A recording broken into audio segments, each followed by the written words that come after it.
बच्चों last video तो हमने सीलिया फ्लैजेला को देख लिया था। आज हम जो सेल होती है पूरी की पूरी, इसके जो कंट्रोलिंग बॉडी होती है, जो कि जिसे हम लोग बोलते हैं न्यूक्लियस, क्या बोलते हैं, न्यूक्लियस बोलते हैं, इसको आज हम देखने वाले हैं। ये हमने एक टिपिकल सेल का स्ट्रक्चर बनाया था, जो इसके सेंटर में, मोस्टली एनिमल सेल के तो सेंटर में मिल सकता है, लेकिन प्लांट सेल में क्या होता है, हमेशा पेरिफेरल कंडीशन में मिलता है। हमेशा इसकी जो सेल वॉल होती है, सेल मेम्ब्रेन होती है, उनकी तरफ पाया जाता है, सेंटर में नहीं पाया जाता, क्योंकि वैक्यूल क्या होती है प्लांट सेल के अंदर बड़ी पाई जाती है। ठीक है। दूसरी बात, न्यूक्लियस जो है इस प्रकार से हमने क्या बना रखा है, स्ट्रक्चर बना रखी है। इसको थोड़ा डिटेल में और देखा जाए तो कुछ इस प्रकार की स्ट्रक्चर होती है। इसके अंदर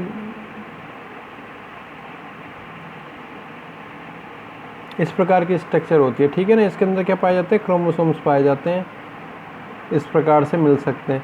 तो इसको हमने क्या बोल रखा है, न्यूक्लिक एसिड बोल दिया अंदर से, या इसमें जो क्रोमोसोम थे डीएनए हो सकता है, न्यूक्लिक एसिड बोल सकते हैं, क्रोमोसोम बोल सकते हैं। ठीक है ना। इस पूरी की पूरी बॉडी को हमने बोला है न्यूक्लियस। इसके अंदर जो सेल सैप पाया जाता है, लिक्विड मटेरियल पाया जाता है, क्या पाया जाएगा, एक लिक्विड मटेरियल पाया जाएगा। इसे हम लोग क्या बोलेंगे, न्यूक्लियोप्लाज्म बोलेंगे। तो आज हम चालू कर रहे हैं क्या, न्यूक्लियस। ओके।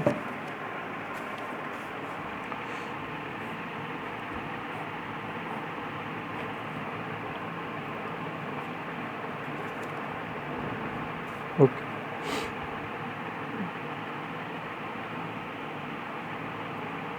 न्यूक्लियस, सबसे पहले तो बात की जाए, एक थोड़ा सा टिपिकल डायग्राम बना लेते हैं हम लोग। ठीक है ना, कि न्यूक्लियस की स्ट्रक्चर कैसी हो, क्योंकि हमको इसकी शेप, स्ट्रक्चर, सब चीज़ को थोड़ा डिटेल में देखना पड़ेगा, क्योंकि ये क्या होता है, कंट्रोलिंग बॉडी होती है।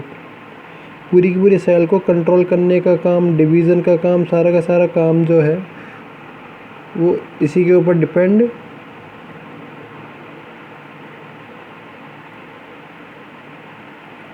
करता है। ठीक है ना। इसके अंदर हम एक सैप भर देते हैं, लिक्विड मटेरियल भर देते हैं। इसको हम लोग क्या बोलते हैं, न्यूक्लियोप्लाज्म बोल सकते थे। ठीक है ना। इसके अंदर की सतह पे क्या पाए जाएंगे, क्रोमोसोम्स पाए जाएंगे। क्या पाए जाएंगे, क्रोमोसोम्स।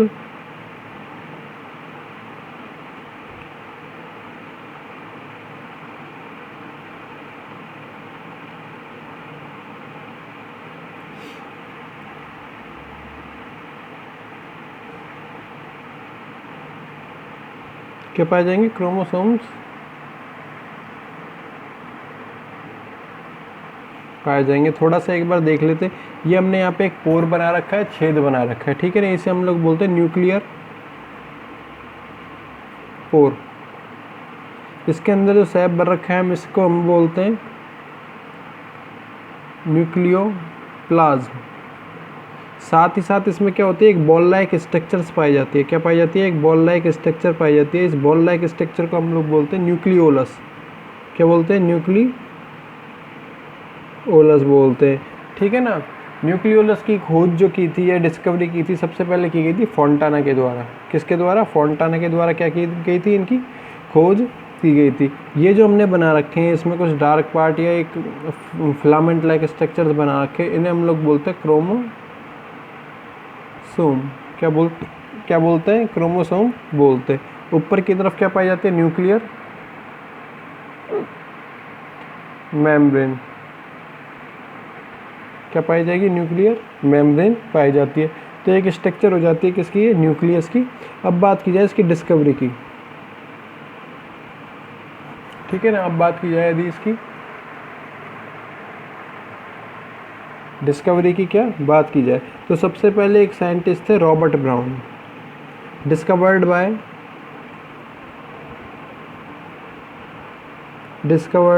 By Robert brown 1831। ठीक है ना। सबसे पहले किसने देखा था इसको, रॉबर्ट ब्राउन नाम के एक साइंटिस्ट थे, उन्होंने इसको देखा था 1831 में। लेकिन जब भी ये क्रोमोसोम होंगे, इंटरफेज जो होती है, इनकी जो डिवीज़न की स्टेज होती है, एक कौन सी, इंटरफेज, जो कि क्या होती है, इनिशियल स्टेज होती है डिवीज़न की। यहाँ लिख देता हूँ, इनिशियल डिवीज़न स्टेज। डिवीज़न जब चालू होता है, उसकी फर्स्ट स्टेज क्या होती है, इंटरफेज स्टेज होती है। इसमें जो जितने भी क्रोमोसोम्स होते हैं बहुत ज़्यादा थिन और पतले हो जाते हैं, थिन हो जाते हैं और थ्रेड लाइक हो जाते हैं, धागे के समान हो जाते हैं। उस वक्त एक साइंटिस्ट थे फ्लेमिंग, ठीक है ना, इन्होंने इनको देखा था और क्रोमेटिंग मटेरियल क्या दिया था, इन्होंने नाम दिया था। इसको इस प्रकार से लिख सकते हैं, during interface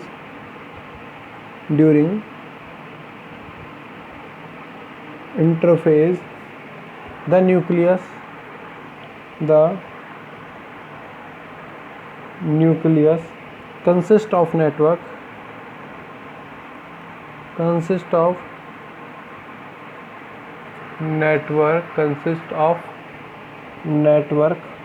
of minute thread like। अभी हमने बोला माइन्यूट का मतलब थिन भी हो सकता था, पतला भी हो सकता था, छोटा भी हो सकता था, ठीक है ना। माइन्यूट थ्रेड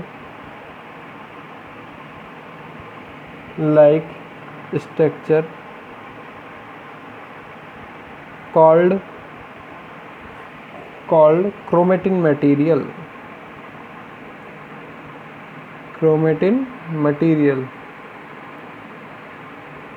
किसने कहा था? फ्लेमिंग ने कहा था। किसने कहा था?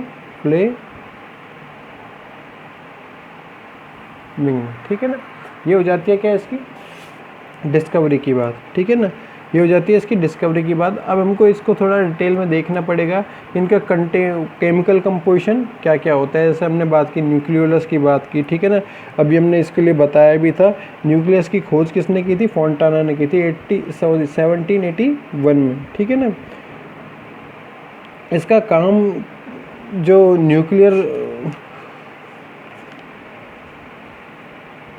जितनी भी बॉडी होती हैं, ठीक है ना, जितनी भी क्या होती है, जितनी भी इसमें फाइब्रिलर पार्ट होता है, ग्रेन्युलर पार्ट होता है, मतलब प्रोटीन का फॉर्मेशन करने का और आरएनए का फॉर्मेशन करने का, सेल डिवीज़न के लिए वर्क करने का काम किसका होता है? न्यूक्लियोलस का काम होता है। तो इसको और इसमें क्या पाया जाता है? न्यूक्लियोप्लाज्म पाया जाता है। इसमें क्या हो? प्रोटीन पाया जाए, डीएनए पाया जाए, आरएनए पाया जाए, बहुत सारे एंजाइम्स पाए जाए। तो इनको एक बार थोड़ा सा देख लेते हैं हम लोग, ठीक है।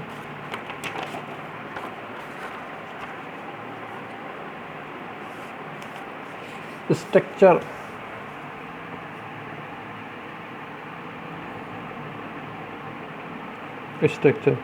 इसमें फर्स्ट आता है क्या? Nuclear membrane.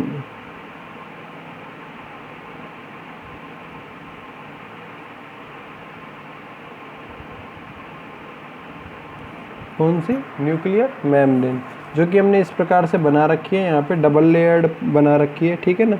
क्या होती है? न्यूक्लियर मेम्ब्रेन की थिकनेस कितनी होगी? 85 एंगस्ट्रॉम, ठीक है ना। The nucleus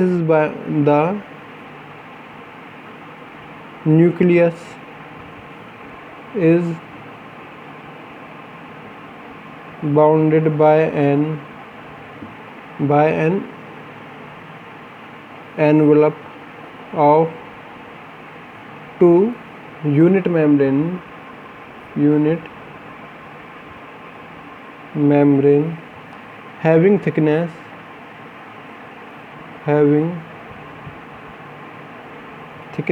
of 85 angstrom. इसकी थिकनेस कितनी पाई जाएगी? हमेशा 85 एंगस्ट्रॉम के आसपास पाई जाएगी। और इसके ऊपर क्या पाया जाता है? हमेशा ER प्रेजेंस होती है, एंडोप्लाज्मिक रेटिकुलम, कुछ इस प्रकार से, ठीक है ना। द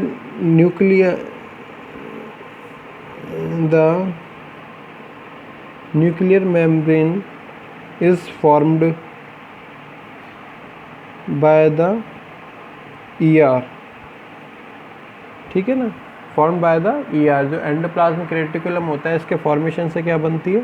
ये न्यूक्लियर मेम्ब्रेन का यहाँ पे फॉर्मेशन हो जाता है, ठीक है ना। न्यूक्लियर मेम्ब्रेन का क्या होता है? यहाँ पे फॉर्मेशन होता है। फिर सेकंड नंबर पे आता है nucleolus,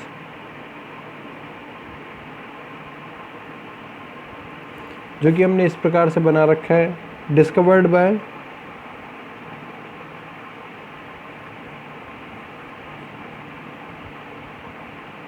Fontana 1781,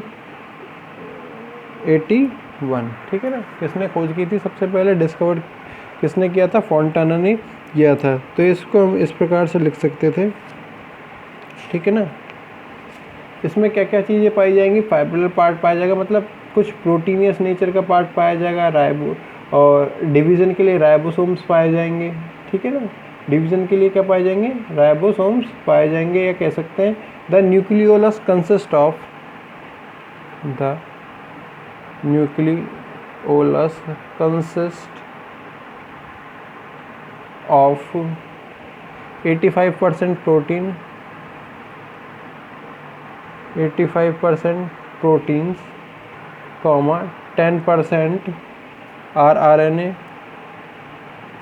10% rRNA and 5% DNA, ठीक है ना। क्या क्या पाया जाएगा, 85% न्यूक्लियोलस के अंदर क्या पाया जाएगा, प्रोटीन पाया जाएगा। 10% क्या पाया जाएगा, rRNA। rRNA का मतलब होता है राइबोसोमल RNA, ठीक है ना, राइबोसोमल RNA, जो कि प्रोटीन का फॉर्मेशन करने का ही काम करता है। साथ ही साथ 5% क्या पाया जाएगा, DNA पाया जाएगा, ठीक है ना। क्या क्या पाया जाएगा, 5% DNA के आसपास पाया जाएगा। दे हेल्प इन प्रोटीन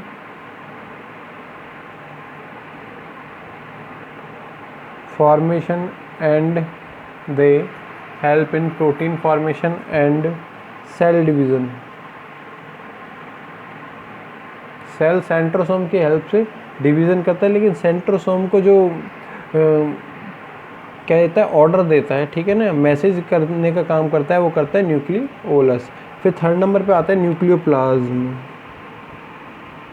ये जो हमने अंदर सैप बनाया हुआ है, ठीक है ना, क्या बनाया हुआ है, अंदर लिक्विड मटेरियल बनाया हुआ है, इसको हम लोग क्या बोलेंगे, न्यूक्लियोप्लाज्म। ओके, तो न्यूक्लियोप्लाज्म की यदि बात की जाए तो इसमें हमने पहले ही बता रखा था, it consist of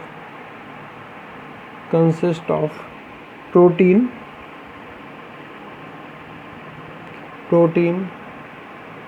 DNA RNA and enzymes. क्या क्या पाए जाएंगे, प्रोटीन पाया जाए, DNA पाया जाए, RNA पाया जाए और बहुत सारे एंजाइम्स पाए जाए। एंजाइम क्या है, ये एंजाइम क्या हो, एंजाइम ये ऐसी कोई भी प्रोडक्ट होता है जो कि किसी भी केमिकल रिएक्शन को क्या करता है, हमेशा एक्सेलरेट करने का, तेज़ करने का काम करता है, ठीक है ना। क्या करता है, तेज़ करने का, एक्सेलरेट करने का काम करता है। फिर आती है बात किसकी, क्रोमोसोम्स की, ठीक है ना। फिर आती है फोर्थ नंबर पे, जो कि हमने इस प्रकार से थ्रेड लाइक कंडीशन में क्या हुए हैं, बनाए हुए हैं, ठीक है ना। इसमें हमने 2 रीजन्स बनाए कुछ इस प्रकार से। यहाँ पे एक बार थोड़ा सा और बना देता हूँ मैं,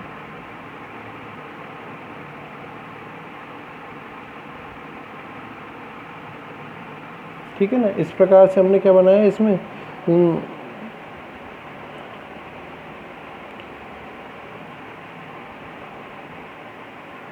रीजन्स बनाए। ये जो डार्क रीजन है, यहाँ लिख देता हूँ मैं, इस रीजन को हम लोग बोलते हैं हेट्रोक्रोमेटिन। और जो लाइट रीजन है, ठीक है ना, इसको हम लोग बोलते हैं यूक्रोमेटिन रीजन। ये जो हेट्रोक्रोमेटिन होता है, केमिकली क्या होता है, इनर्ट होता है, मतलब ये काम नहीं करता, ठीक है ना, केमिकली इनर्ट होता है, काम नहीं करता। और जो यूक्रोमेटिन होता है, ये क्या होता है, जेनेटिकली एक्टिव होता है। इसको इस प्रकार से सकते हैं एक्टिव, ठीक है ना। क्या होगा, एक्टिव होगा। तो एक बार इसको थोड़ा देख लेते हैं हम लोग, क्रोमोसोम 4th नंबर पे,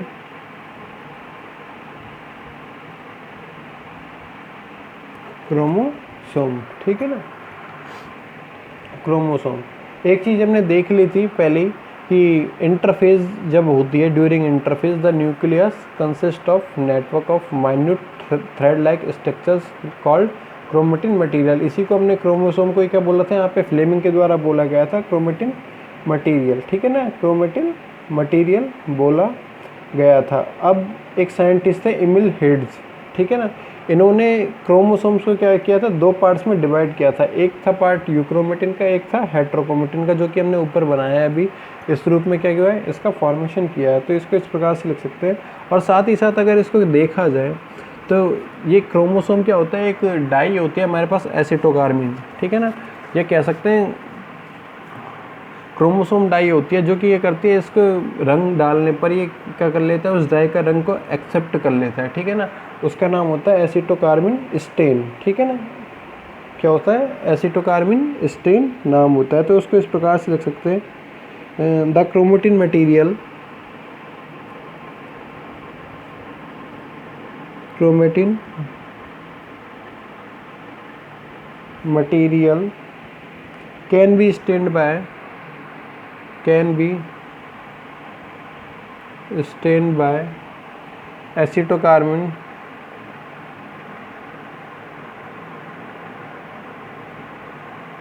डाई, ठीक है ना।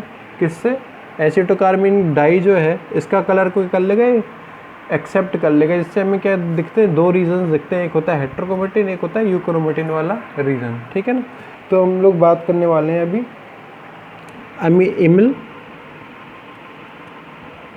हिड्स की। एक साइंटिस्ट थे, इन्होंने क्या किया था, डिफरेंशिएटेड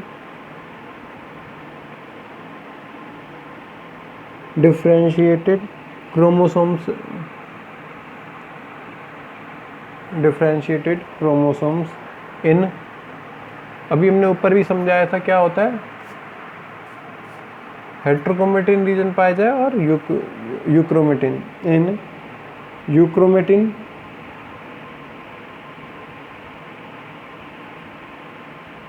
और यूक्रोमेटिन के लिए हमने क्या बोला, जेनेटिकली एक्टिव,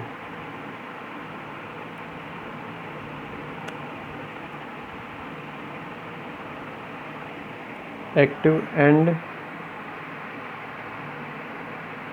हेट्रोक्रोमेटिन, ये क्या होगा, जेनेटिकली